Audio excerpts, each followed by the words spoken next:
Let us start our session. अब हम लोग नेक्स्ट एक इम्पोर्टेंट टॉपिक देखेंगे जो देखने को मिल जाता है बेसिकली और हमारे सिलेबस में नहीं दिया हुआ है। ये है जनरेशन ऑफ कंप्यूटर। कैसे कैसे प्रगति आया कंप्यूटर। तो चार्ल्स बाबाज जो थे वो बना करके चले गए, जैसा था वो बस काउंट करने के लिए, मतलब ऐसा ऐसा था, ऐसे ऐसे ऐसे करके करके कुछ मतलब स्ट्रक्चर था, बहुत हैवी स्ट्रक्चर था, बस इसी में कंप्यूट हम लोग करते थे, बना करके चले गए। इसका हम लोग कैलकुलेशन करते थे, बस नंबर के कैलकुलेशन उसमें हम कर सकते थे जो चार्ल्स बाबाज बना करके गए थे। तो वहां से इस डिस्प्ले तक पहुंचने तक क्या सफर रहा वो हम लोग देखेंगे, कैसे कैसे उन्नति आया इस फील्ड में। तो जनरेशन ऑफ कंप्यूटर हेडिंग डालेंगे GENERATIO, generation of computer. Okay, generation of computer को डालेंगे, ठीक है। जनरेशन ऑफ कंप्यूटर हम लोग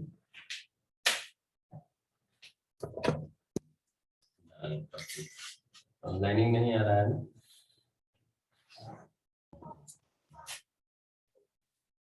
The term generation of computer, the term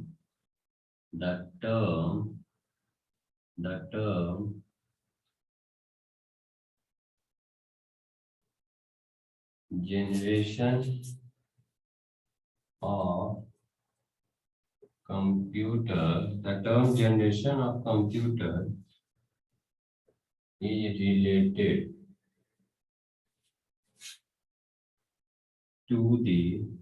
related to the development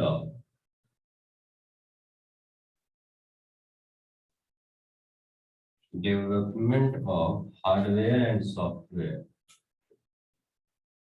hardware and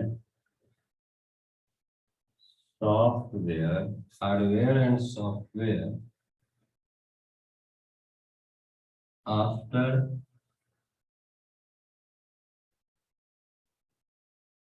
time to time। समय समय पर क्या डेवलपमेंट हुआ हमारा हार्डवेयर और सॉफ्टवेयर में, इसी को हम क्या कंसीडर करते हैं, जनरेशन ऑफ कंप्यूटर इसी को बोलते हैं। Each phase of the computer, हर जो भी फेज आया, each phase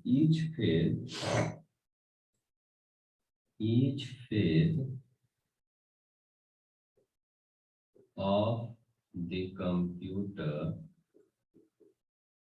each phase of the computer is categorized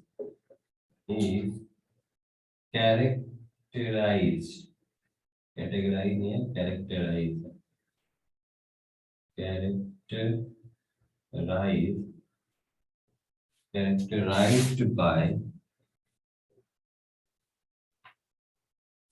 types of switching circuit and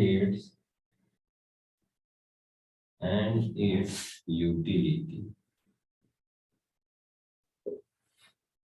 किस तरह का सर्किट का टाइम पर टाइम यूज किया गया,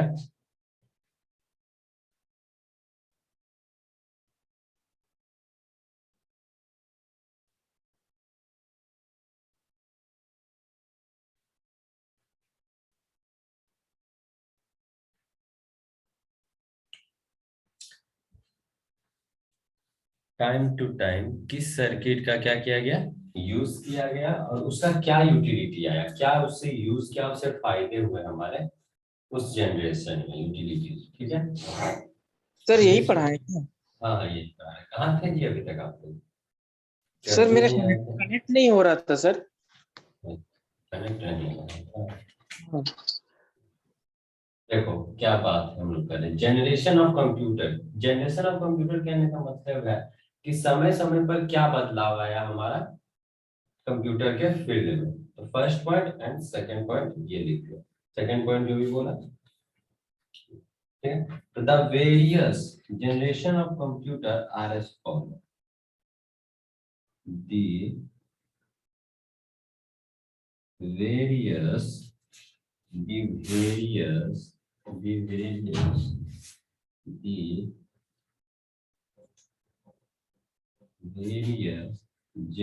generation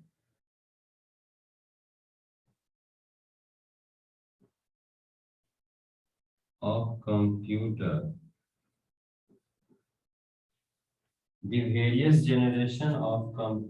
the various generation of computer are as follow. ठीक है, लिखो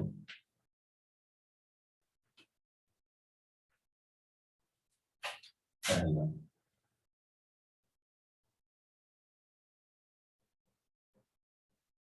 first generation,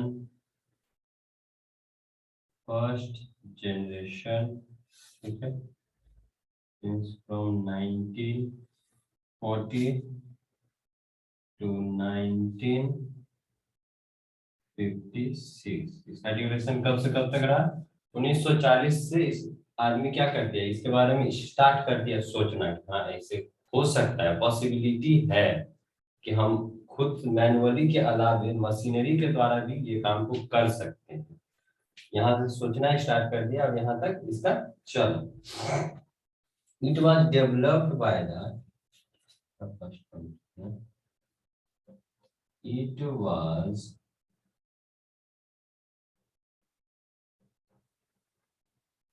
developed by the scientist, by the two scientists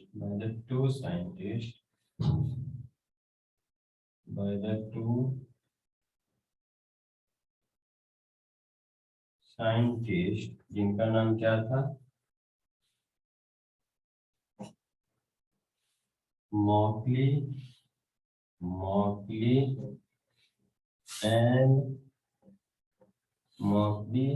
and teacher,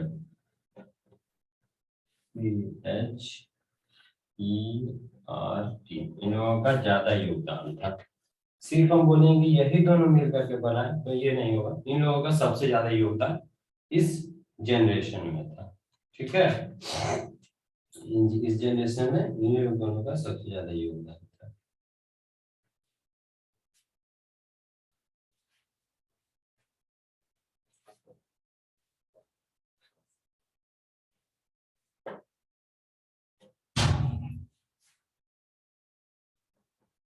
This computer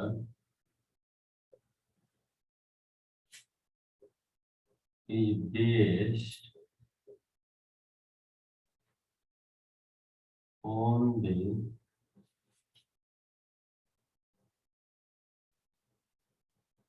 thousands of vacuum tube।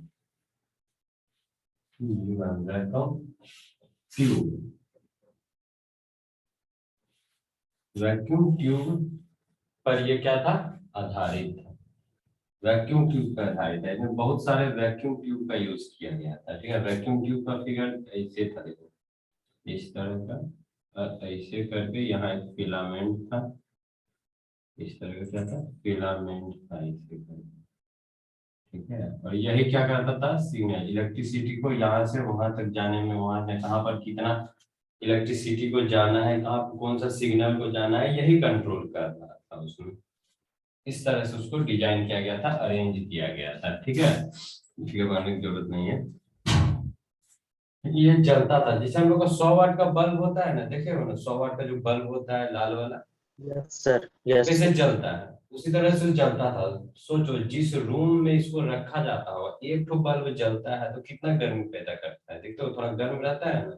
एक LED जलाओ चाहे वो बल्ब जलाओ, तो उसमें थोड़ा गर्मी रहता है रूम में। सोचो थाउजेंड्स ऑफ वैक्यूम ट्यूब चल देगा तो कितना गर्मी रहता होगा रूम में। उसमें पूरा एकदम एयर कंडीशनिंग का जरूरत पड़ता था। It is very large in size, ये बहुत ही बड़ा होता था साइज में। It is very large in size. Next point, it consumes large amount of electricity. It consumes large amount of electric power. देखो इस ठीक, it heated very soon.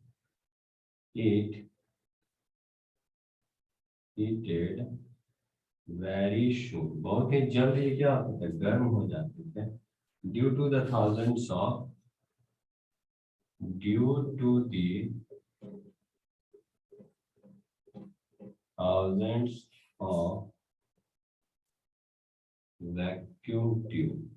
Vacuum tube के कारण ये बहुत ही जल्दी हीट हो जाते थे. एग्जाम्पल अगर हम इसके देखेंगे तो होंगे यूनिवैक और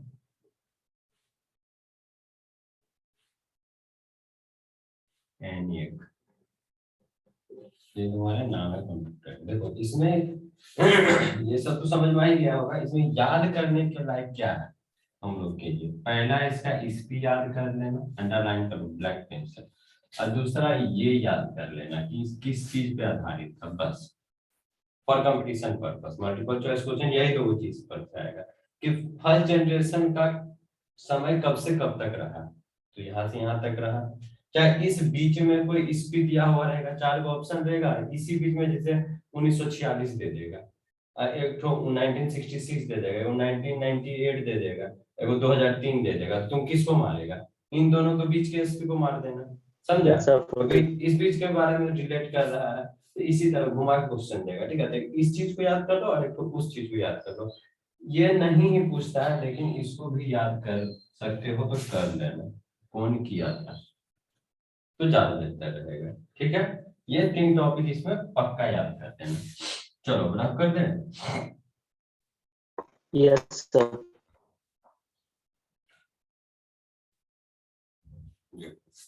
अब सेकेंड जनरेशन को देखेंगे. सेकेंड जनरेशन में कितना है? SECO second generation.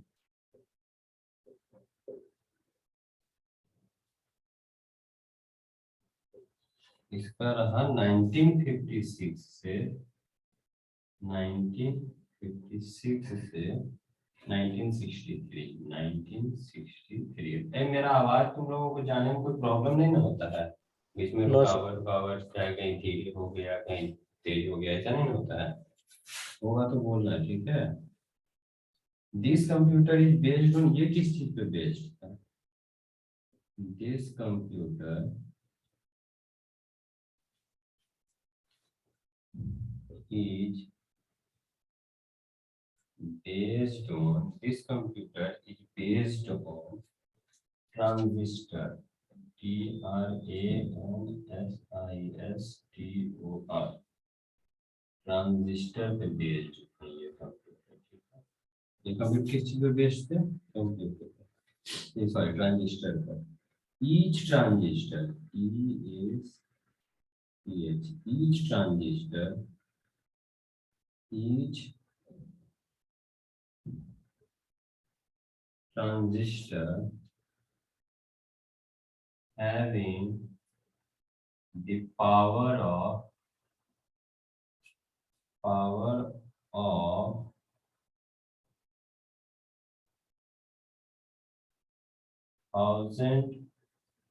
of vacuum tube. एक ट्रांजिस्टर में कितना पावर था? 1000 वैक्यूम ट्यूब था. तो लाजमी सी बात है इससे ये क्या होगा? छोटा हो गया होगा. छोटा हो गया होगा कि नहीं? स्पेस कम हुआ होगा इसमें थोड़ा सा. तो सेकेंड पॉइंट वही क्या लिखेंगे? This is smaller in size, this is a smaller in size. This is smaller in size as compared to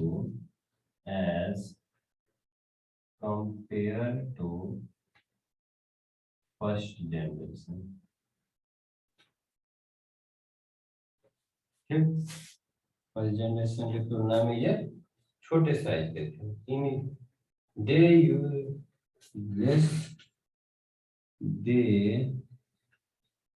use less amount of energy. ये एनर्जी इलेक्ट्रिसिटी भी क्या करते थे, कम मात्रा में कंज्यूम करते थे, कम मात्रा में जैसे क्या करता था, कंज्यूम करता था हमारा इलेक्ट्रिक पावर को। ठीक है, इलेक्ट्रिक पावर को कम मात्रा में। दे वर नॉट हीटेड, ये हीट भी नहीं होता था। दे वर नॉट बी हीटेड, ये बहुत कम हीट होता था और ना के बराबर इसमें हीटिंग होता था। ठीक है, ऊपर वाला रफ करते हैं।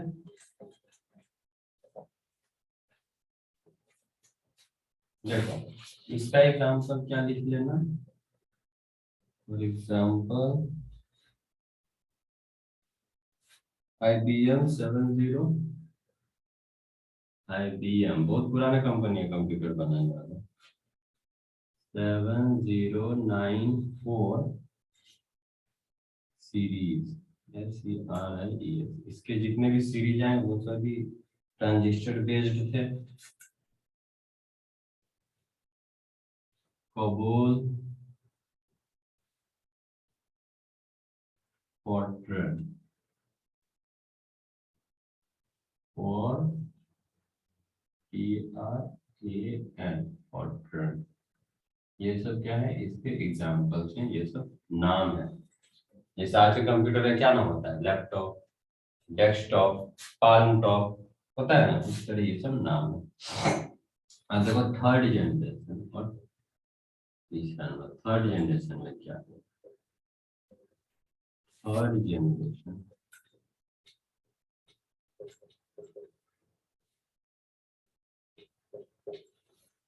जनरेशन में क्या हुआ।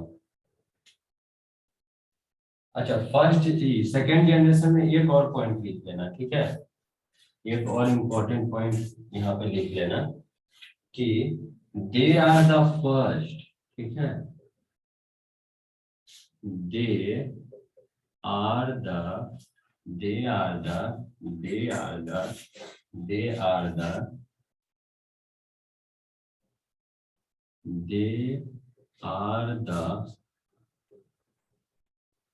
first computer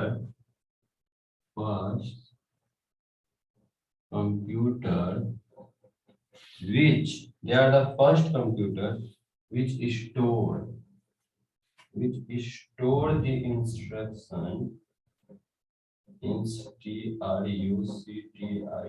which store the instruction in their memory,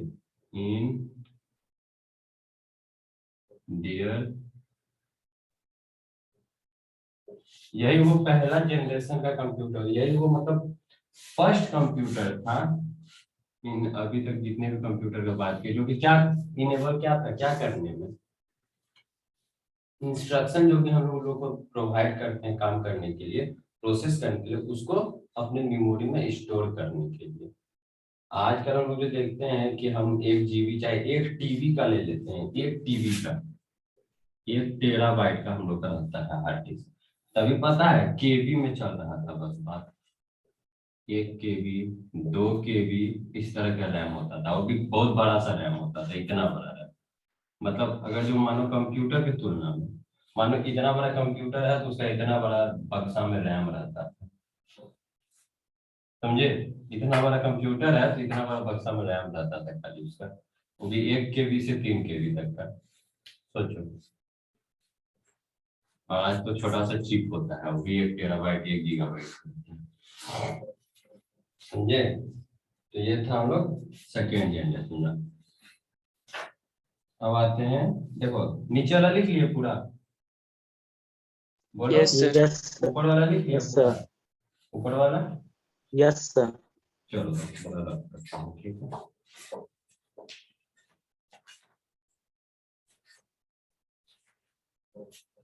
अब हम लोग थर्ड जनरेशन देखेंगे, ठीक। अब हम लोग थर्ड जनरेशन देखेंगे। थर्ड जनरेशन में क्या क्या हुआ। और वही सब चीज उसका भी याद कर लेना। स्पीच किस चीज पे बेस्ड था और कुछ इंपॉर्टेंट पॉइंट। 1964 से लेकर के 1971 तक चला इसका, ठीक है। This computer is based on this computer is based on this computer is based on IC, that is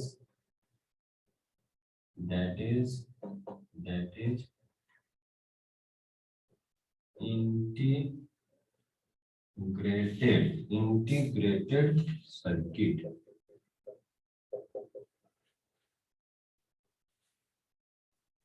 integrated circuit के बेस पर ये कंप्यूटर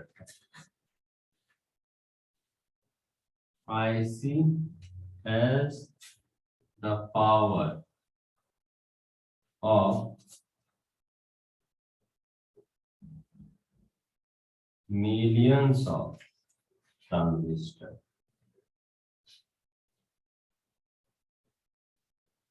मिलियंस ऑफ ट्रांजिस्टर का क्या था इसमें? मिलियंस ऑफ ट्रांजिस्टर का इसमें ताकत था। मतलब देखो, मिलियन बोलने का मतलब 10,000 होता है ना जी, 10,000 होता है ना, तुमने कुछ सुना होगा।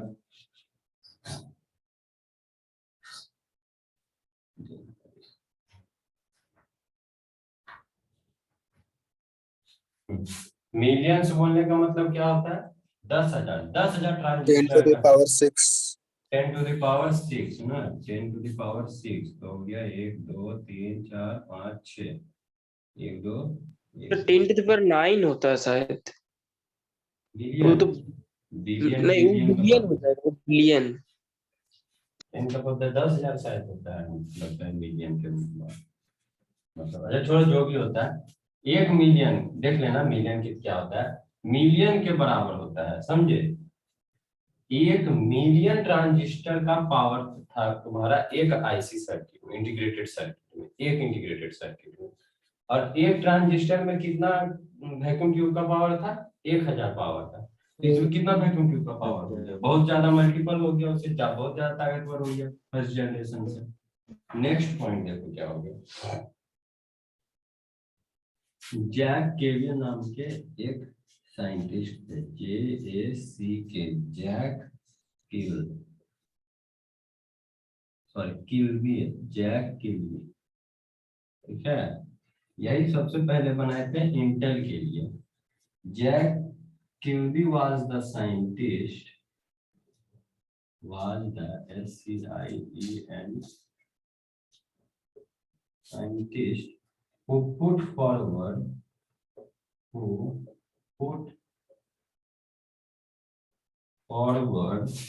the idea of IC। IC का आइडिया इन्होंने ही रखा था 1958 में। 1958 में सबसे पहले इन्होंने ही आईसी का आइडिया रखा था, ठीक है। मतलब इन्होंने ही दिया था, ठीक। Next point, it is a smaller size, it is smaller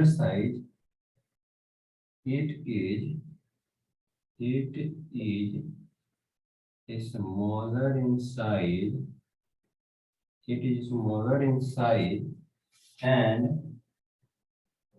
more reliable। छोटे साइज का था और यूज करने में क्या था? आसानी था थोड़ा, कंपैरिजन टू प्रीवियस वन, ठीक है। इट यूज लेस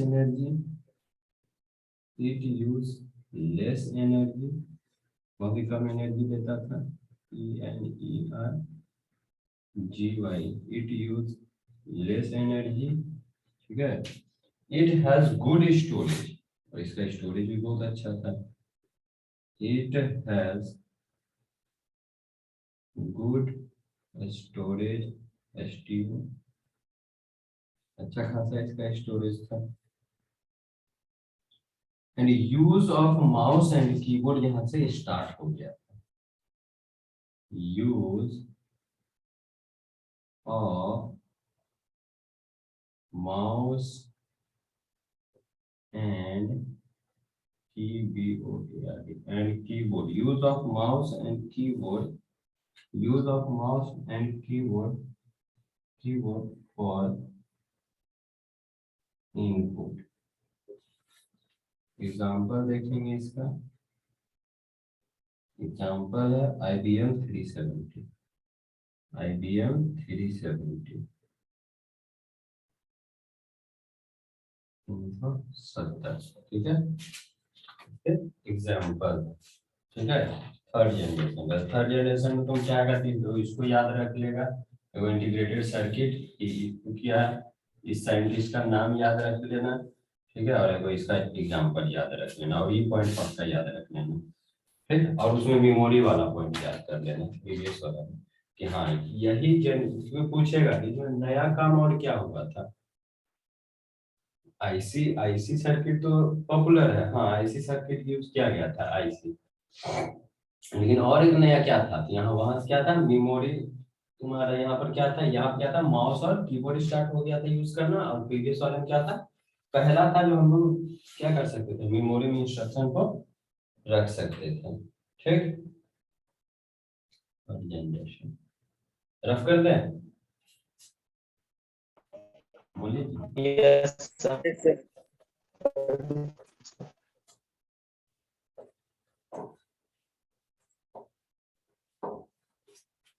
अब हम लोग फोर्थ जनरेशन देखेंगे, ठीक है।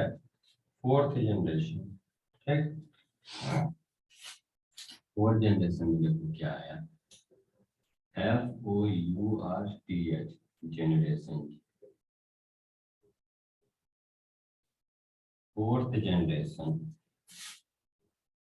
और 1971 से प्रेजेंट जो हम लोग यूज कर रहे हैं, 1971 से प्रेजेंट जो हम लोग यूज कर रहे हैं, ठीक है। देखो इसमें क्या हुआ था, this computer was based on, this computer was based on microprocessor,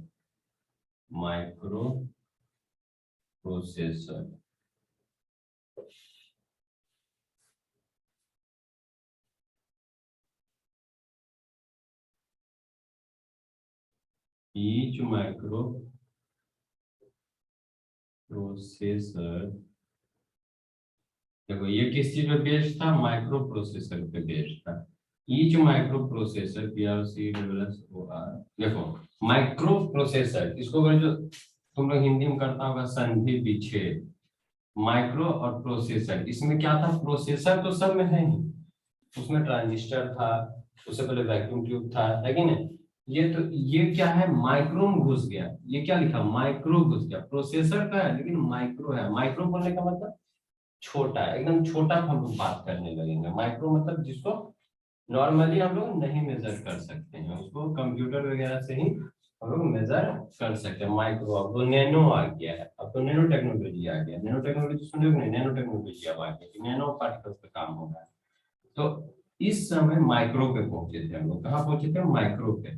तो each micro processor PRO, each microprocessor having the power of thousands of integrated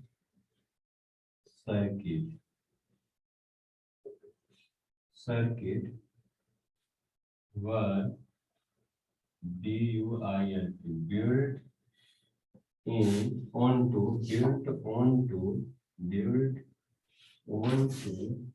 a silicon chip. एक सिलिकॉन चिप में थाउजेंड्स ऑफ आईसी का power था, thousands of IC का power था एक silicon chip में। ठीक है, next condition, Ted Hoff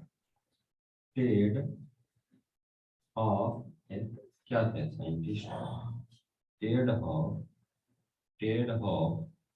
produce the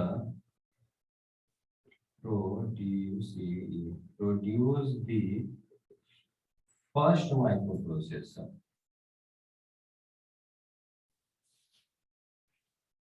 in 1971 किसके लिए, और इंटेल, जो तुम लोग अभी भी सुनता है नाम, इंटेल का नाम सुना है कि नहीं, कंपनी इंटेल के लिए सबसे पहला माइक्रो प्रोसेसर इन्होंने ही बिल्ड किया था। ठीक, it is more powerful and reliable. Sir produce the, उसके बाद क्या लिखे, produce the first FIRST, one लिख के ST लिख दो चाहे फर्स्ट लिख दो। It is more powerful and reliable,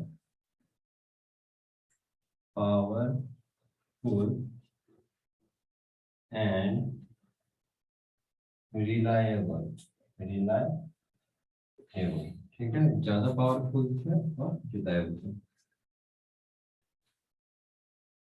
no air conditioning,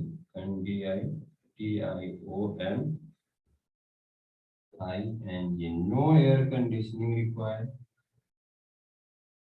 किसी तरह के एयर कंडीशनिंग का इसमें रिक्वायरमेंट नहीं था, जिससे मशीन ठंडा रहे। ठीक, चीपेस्ट अमंग ऑल जनरेशन, और सबसे सस्ता था,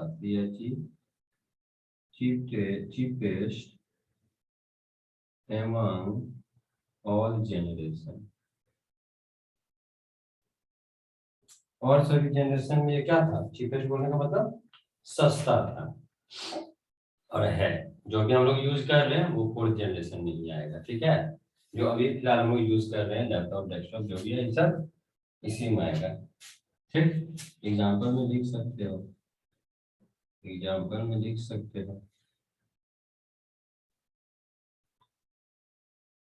डेस्कटॉप पीटी, लैपटॉप भी लिख सकते हैं, डेस्कटॉप लैपटॉप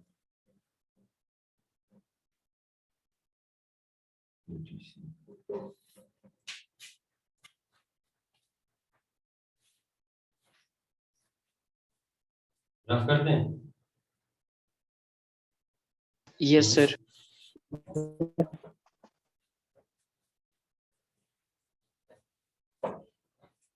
फिफ्थ जनरेशन आप देखेंगे, फिफ्थ जनरेशन बेसिकली बहुत ही प्रेडिक्टेबल ही है कि ऐसा हो सकता है, समझे, और कुछ हद तक हो भी गया है। मोशन फिल्म तुम लोग देखा है कि नहीं, मोशन फिल्म देखा है,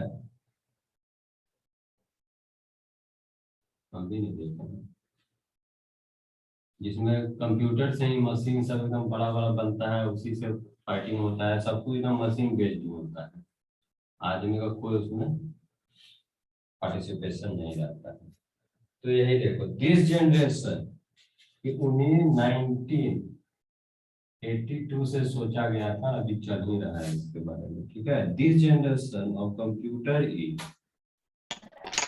अभी बना नहीं है सर, मतलब अब एक तो देखो, जैसे बनना एक अच्छे तरीके से बनना कि हाँ जो जो रिक्वायरमेंट हम लोग चाह रहे हैं वो उसमें आ जाना, तो भी उतना बना है, लेकिन देखो बना तो जैसे जापान हो गया, ये लोग अभी यूज कर रहा है, वो भी बहुत ही छोटे से मतलब पैमाने में यूज कर रहा है। जैसे तुम्हारा भी मिसाइल है ना तुम्हारा, अभी एक ऐसा मिसाइल है कि तुमको क्या करेगा, वो आदमी को खोज के मार देगा। जैसे नाम ले लो, जैसे कि कोई राम आदमी है, ठीक है, इसमें दिखा दो उसका लोकेशन और उसका पहचान, इसको फोटो दे दो ये मिसाइल को, ये जहां जहां जाएगा उधर उधर जाकर के इसको मार देगा, इसके ऊपर मतलब जाकर गिर जाएगा। इन्हें कि यहाँ है तो यहाँ से अपना जगह चेंज कर दी। तो ये सब क्या है, थोड़ा थोड़ा इसमें बेस्ड आ रहा है, लेकिन अभी उतना अच्छा रिजल्ट नहीं मिला है, इसी के लिए इसको उतना नहीं किया गया है, ठीक है। और रिलायबल नहीं है मेन बात, हर कोई यूज अभी नहीं कर रहा है इसको। तो this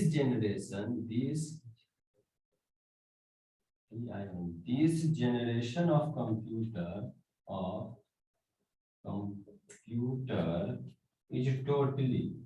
is totally based on the technique of PECH and NQU, the technique of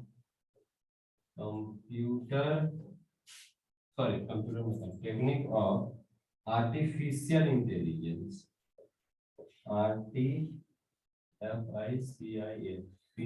intelligence,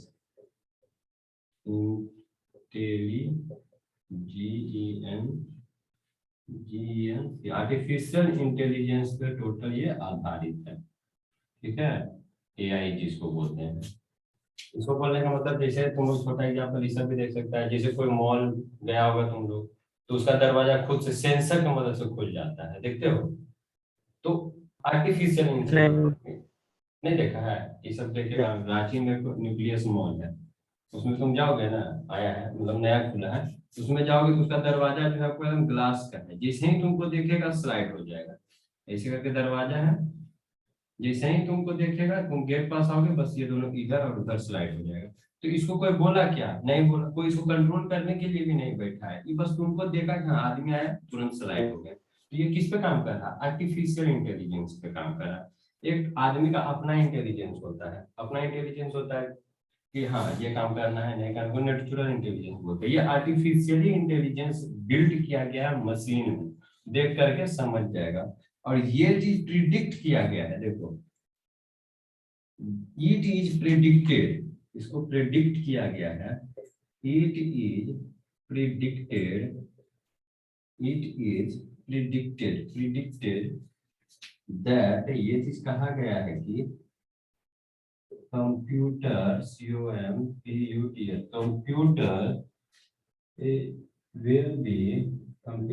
will be able to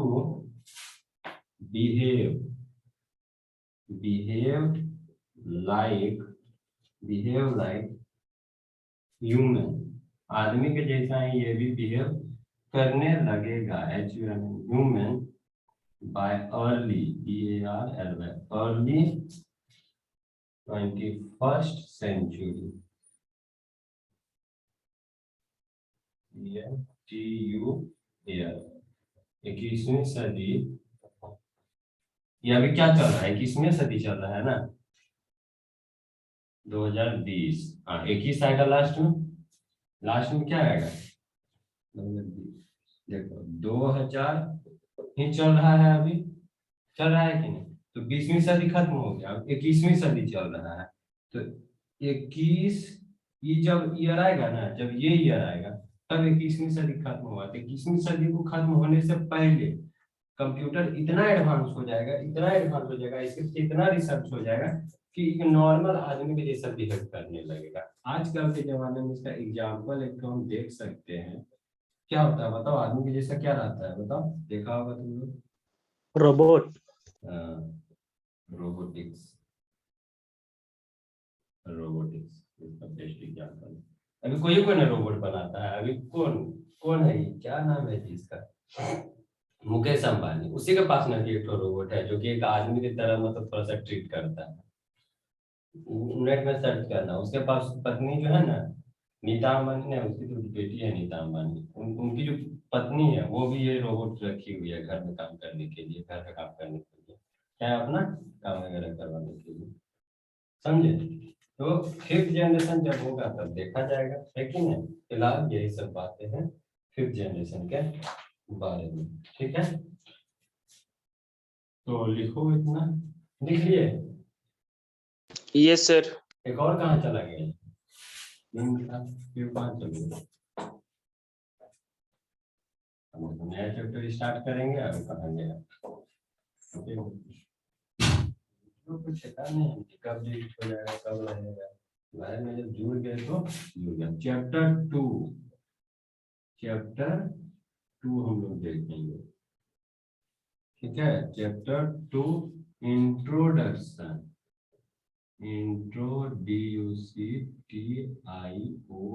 introduction to the MS office.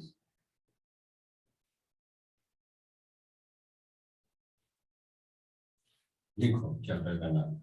MS office के बारे में हम लोग क्या करेंगे देखेंगे। MS ऑफिस एक एप्लीकेशन, सेट ऑफ एप्लीकेशन है जिसके द्वारा हम लोग बहुत कुछ करते हैं। जैसे लिखना हो तो MS वर्ड ले लेंगे, पावर पॉइंट तैयार करना है अगर जो हमको स्लाइडिंग वगैरह वाला तो MS पावर पॉइंट स्टार्ट कर देंगे। कोई डाटा एंट्री वर्क करना है तो MS एक्सेल स्टार्ट कर देंगे, समझा। तो यही हम लोग पढ़ेंगे दूसरे चैप्टर में। नॉर्मल जो हम लोग काम करते हैं बेसिकली वो इसमें कर सकते हैं। तो पहला तुम्हारा MS ऑफिस है, ऑफिशियली वर्क। ऑफिशियल वर्क क्या क्या होता है? डॉक्यूमेंट बनाएगा, नहीं तो प्रेजेंटेशन तैयार करेगा, है कि नहीं। तो ये इसी चीज का मदद से हम लोग करेंगे, MS ऑफिस की मदद से, ठीक है। लिखेंगे MS ऑफिस। तुम लोगों के पास है लैपटॉप है या कंप्यूटर? नहीं नो सर। अच्छा, हम अपना कंप्यूटर से नहीं दिखा, इसी से प्रेजेंट कर देंगे स्क्रीन को, तो देख लेना। It is the set of application, it is the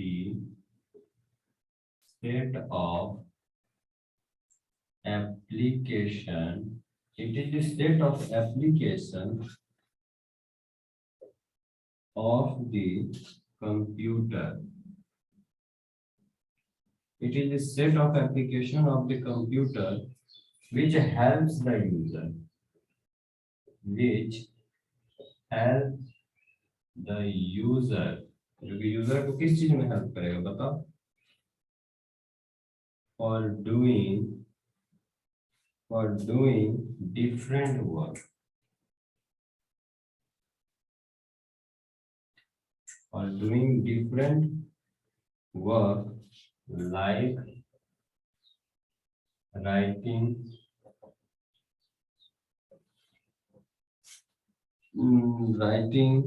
preparing, presentation,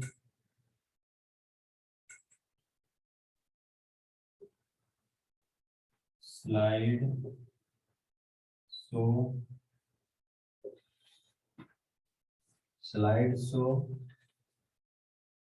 and so on. Okay. Application comes under MS Office. Application following following are the few application, जो भी तो बहुत आता है, application come under MS Office. MS Office का हो सकता है और भी आते हैं। MS Word कभी न कभी तुम लोग देखा ही होगा। MS Excel आजकल तो मोबाइल में भी दे देता है वर्ड। किया है सर, क्या चीज काम किया है सर इस सब पे। क्या हो? MS Excel, MS PowerPoint, MS PowerPoint बड़ी मस्त चीज है। सो देखिए एंड सो ऑन, ठीक। लिखो और भी बहुत कुछ आता है, ठीक है। तो हम लोग MS पेंट, बहुत सारा कुछ आता है, ठीक है। तो वो सब फिलहाल हमको सिलेबस में यही तीनों चीज के बारे में पढ़ना है, इसीलिए हम लोग यही सब चीज देखते हैं, ठीक है। लिख लिए? Yes sir. Yes sir.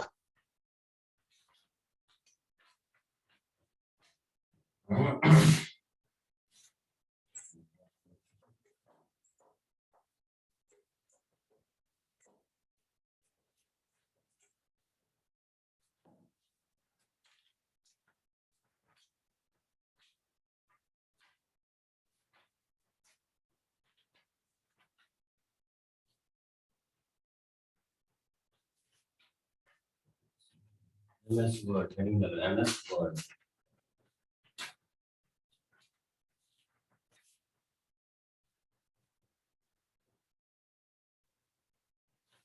MS Word देखो क्या है। MS Word is an integral component integral component of the MS Office which help to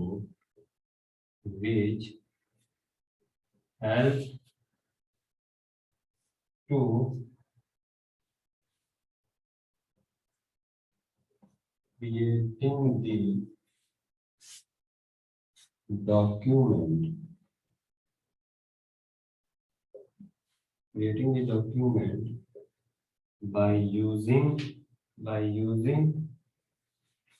a word processor.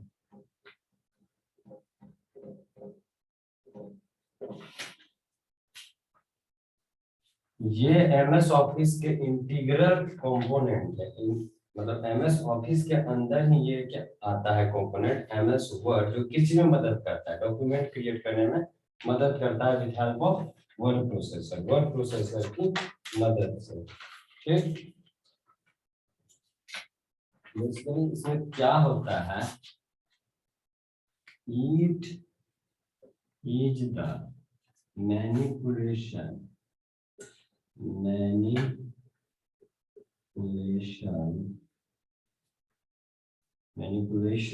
of character,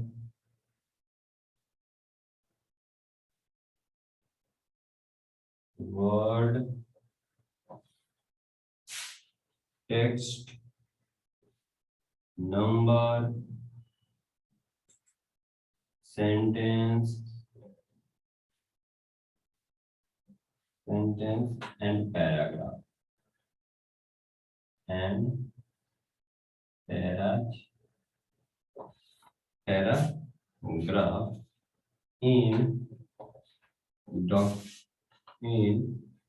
document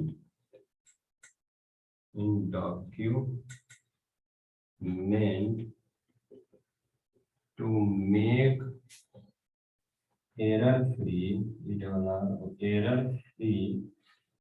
and attractive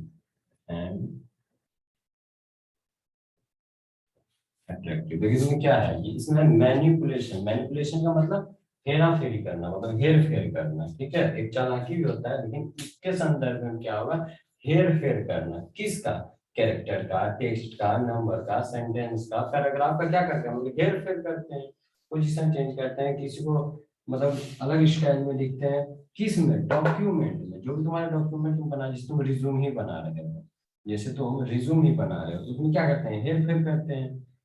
to make error free, जो कि error free, जिसमें कुछ गलत sentence तुम लिखोगे, गलत मतलब वर्ड लिखोगे, तो उसके नीचे हेडलाइन आ जाएगा। तो ये सब एरर फ्री बना करके अट्रैक्टिव बनाने के लिए डॉक्यूमेंट को हम लोग यूज करते हैं। जैसे कि तुम फॉर एग्जांपल रिज्यूम जैसे हम लोग बनाएंगे, तो तुम जैसे बैठे हुए कैफे में जाओगे, बोलो तो भैया हमारा रिज्यूम बना दीजिए, और वो पेज में तुम अपना नाम, पता, घर का एड्रेस, अपना क्वालिफिकेशन सब लिख करके दे दिया, तो वैसे ही डिटो तो नहीं छाप देगा। क्या करेगा, पहले सुंदर से रिज्यूम लिखेगा, RESUME रिज्यूम, हो सकता है इसको थोड़ा घुमा के लिख देगा, इससे करके लिख देगा। अगर कोई दूसरा है तो रिज्यूम में तो नहीं करेगा, RESUME ऐसे करके लिख देगा। तुम्हारा नेम ऐसे लिखेगा NAME नेम, और एक इक्वल डिस्टेंस पर ऐसे देते चल जाएगा सब में, नेम एड्रेस, समझे, ऐसे देते चल जाएगा। तो ये सब तुम करके तो नहीं ना देगा उसको पेज पर जी, तुम पेज पे करके देगा, तुम तो डायरेक्ट लिख देगा हाँ मेरा नाम है ये, एड्रेस है ये, ID करके दे देगा क्या। वो एक अलाइनमेंट को पकड़ करके अच्छे से एकदम दिखते हुए तुमको क्या करेगा, दे देगा। तो ये सब क्या कर रहे हैं हम लोग, वर्ड का, वर्ड हो गया, कैरेक्टर हो गया, नंबर 1 2 3 हो गया, सिंबल्स हो गया, ये सब को क्या कर रहे हैं हम लोग, मैनिपुलेशन कर रहे हैं, हेर फेर कर रहे हैं, उसका मैनिपुलेट कर रहे हैं उसको, ठीक है। सेकंड पॉइंट समझ में आ गया होगा, ये क्या है।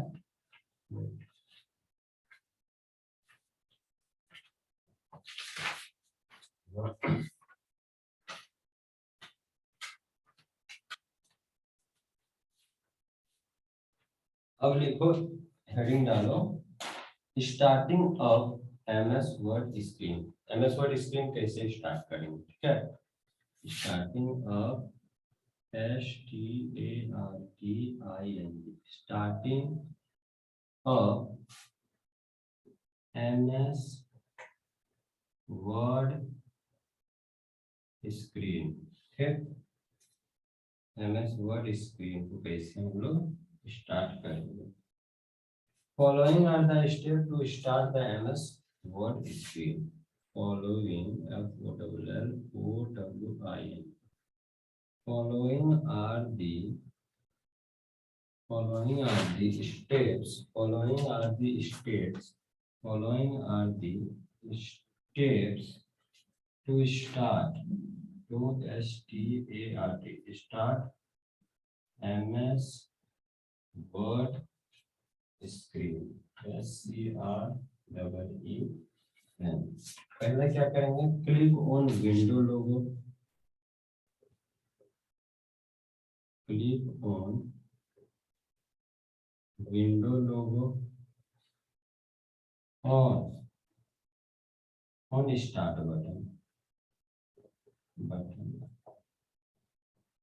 स्टार्ट बटन या विंडो लोगो बना हुआ रहता है आजकल, उस पर क्लिक करेंगे। Click on accessories, click on click. Sir logo के बाद क्या लिखे, और लोगो और क्लिक ऑन प्रोग्राम लिखो, पहले प्रोग्राम को क्लिक किया जाता है, प्रोग्राम, ठीक। फिर उसमें से क्लिक करो एक्सेसरीज को, click on ACCESSOR accessory, ACCESSOR accessory option, OPTION accessories option click कीजिए। फिर उसमें सेलेक्ट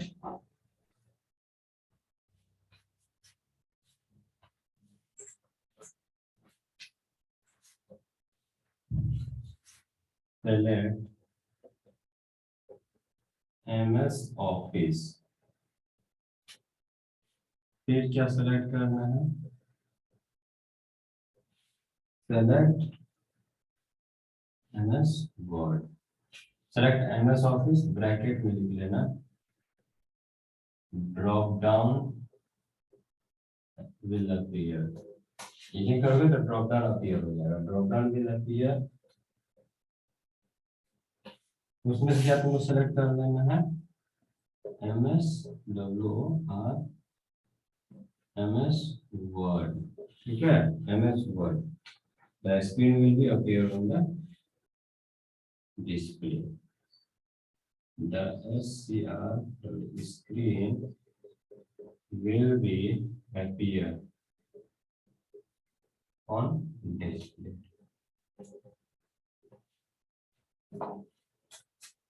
लिखिए नीचे वाला,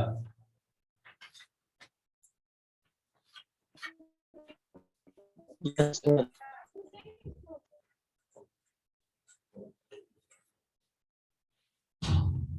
ठीक है। अब लिखो, स्टार्ट कर लेंगे, उसके बाद आप देखेंगे उसमें क्या क्या कंपोनेंट हमको दिख रहा है। Components of MS word screen. MS word screen पर क्या क्या मेरा कंपोनेंट दिखेगा, नाम लिख लो इन सभी के बारे में, नेक्स्ट क्लास में जानेंगे। पहला क्विक एक्सेस टूल बार, ठीक, ऐसे करके पहले ऐसे लिखते हैं। फिर तुमको दिखेगा टाइटल बार, फिर तुमको दिखेगा मेन्यू बार, फिर तुमको दिखेगा टूल बार, फिर तुमको दिखेगा वर्क स्पेस, और इसको रिबन भी बोलते हैं, ठीक है, टूल बार को। फिर तुमको दिखेगा स्लैश, इसको वर्क स्पेस को और क्या बोलते हैं, डॉक्यूमेंट एरिया। टूल बार को क्या लिखे, रिबन? हाँ रिबन, RIBBON, डॉक्यूमेंट एरिया, ठीक है, DOCUMENT, डॉक्यूमेंट एरिया, ठीक। फिर तुमको दिखेगा स्टेटस बार, STATUSBR, फिर तुमको दिखेगा स्क्रोल, SCROLLBR, स्क्रोल बार। फिर तुमको क्या दिखेगा, स्क्रोल बार के बाद कुछ नहीं करता। Task panel, task panel, task pane, task panel, और टास्क बार भी इसको बोलते हैं, ठीक है, टास्क बार भी बोलते हैं, TAS, टास्क बार, ठीक। तो इतना चीज अपीयर होंगे आपके डिस्प्ले के ऊपर।